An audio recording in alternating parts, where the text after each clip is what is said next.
जीवित परमेश्वर की भविष्यवाणी के वचन समूएल भविष्यवक्ता की प्रथम पुस्तक अध्याय 4। और शमूएल का वचन सारे इज़राइल के पास पहुंचा और इज़राइली फलिस्तीयों से युद्ध करने को निकले और उन्होंने तो एबेनेज़र के आसपास छावनी डाली। फलिस्तियों ने अपेक में छावनी डाली।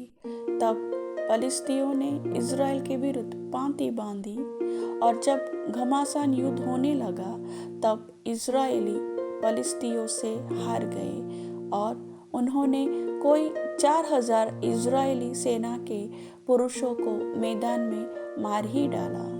जब वे लोग छावनी में लौट आए तब इज़राइल के वृद्ध लोग कहने लगे, यहोवा ने आज हमें फलिस्तियों से क्यों हरवा दिया है? आओ हम यहोवा की वाचा का संदूक शीलो से मांग ले आए कि वह हमारे बीच में आकर शत्रुओं के हाथ से बचाए।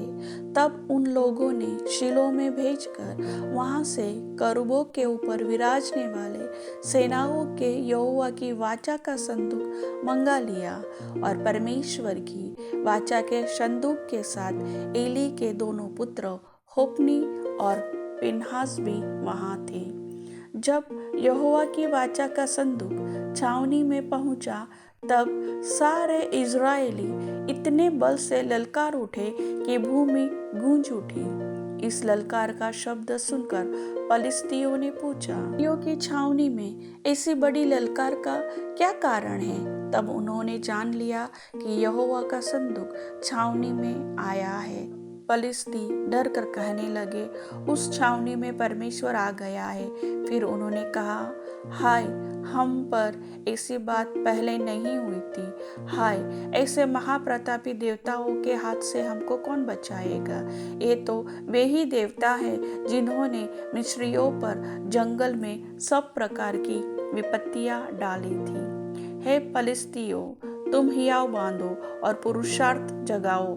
कहीं ऐसा न हो कि जैसे इब्री तुम्हारे अधीन हो गए वैसे तुम भी उनके अधीन हो जाओ। पुरुषार्थ करके संग्राम करो। तब फलिस्ती लड़ाई के मैदान में टूट पड़े और इज़राइली हार कर अपने अपने डेरे को भागने लगे और ऐसा अत्यंत संहार हुआ कि 30,000 इज़राइली पैदल खेत आए और परमेश्वर का संदूक छीन लिया गया और एली के दोनों पुत्र होप्नी और पिनहास भी मारे गए। तब उसी दिन एक बिन्यामीनी मनुष्य सेना में से दौड़कर अपने वस्त्र फाड़े और सिर पर मिट्टी डाले हुए शीलो पहुंचा। वह जब पहुंचा उस समय एली, जिसका मन परमेश्वर के संदूक की चिंता से थर थरा रहा था, वह मार्ग के किनारे कुर्सी पर बैठा बाट जो रहा था।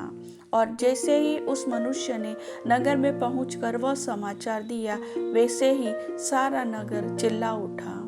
चिल्लाने का शब्द सुनकर एली ने पूछा, ऐसे हुल्लड़ और हाहाकार मचने का क्या कारण है? और उस मनुष्य ने झट जाकर एली को पूरा हाल सुनाया।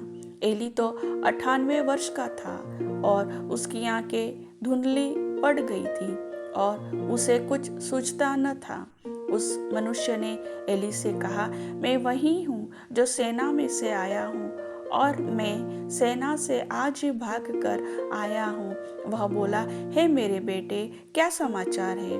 उस समाचार देने वाले ने उत्तर दिया, इज़राइली फलिस्तियों के सामने से भाग गए हैं और लोगों का बड़ा भयानक संहार भी हुआ है और तेरे दोनों पुत्र होप्नी और पिनहास भी मारे गए और परमेश्वर का संदूक भी छीन लिया गया है। जैसे ही उसने परमेश्वर के संदूक का नाम लिया, वैसे ही एली फाटक के पास कुर्सी पर से पछाड़ खाकर गिर पड़ा और बूढ़ा और भारी होने के कारण उसकी गर्दन टूट गई और वह मर गया। उसने तो इज़राइलियों का न्याय 40 वर्ष तक किया था। उसकी बहू पिनहास की स्त्री गर्भवती थी और उसका समय समीप था। जब उसने परमेश्वर के संदूक के छीन लिए जाने और अपने ससुर और पति के मरने का समाचार सुना, तब उसको जच्चा का दर्द उठा और वह दूहर गई और उसके एक पुत्र उत्पन्न हुआ। उसके मरते मरते उन स्त्रियों ने जो उसके आसपास खड़ी थी उससे कहा, मत डर, क्योंकि तेरे पुत्र उत्पन्न हुआ है। परंतु उसने कुछ उत्तर न दिया और न कुछ ध्यान दिया और परमेश्वर के संदूक के छीन लिए जाने और अपने ससुर और पति के कारण यह कहकर उस बालक का नाम इकाबोद रखा, इज़राइल में से महिमा उठ गई। फिर उसने कहा, इज़राइल में से महिमा उठ गई है, क्योंकि परमेश्वर का संदूक छीन लिया गया है। वचन के सुनने वाले सभी भाई बहनों को प्रभु आशीष दे। आमीन।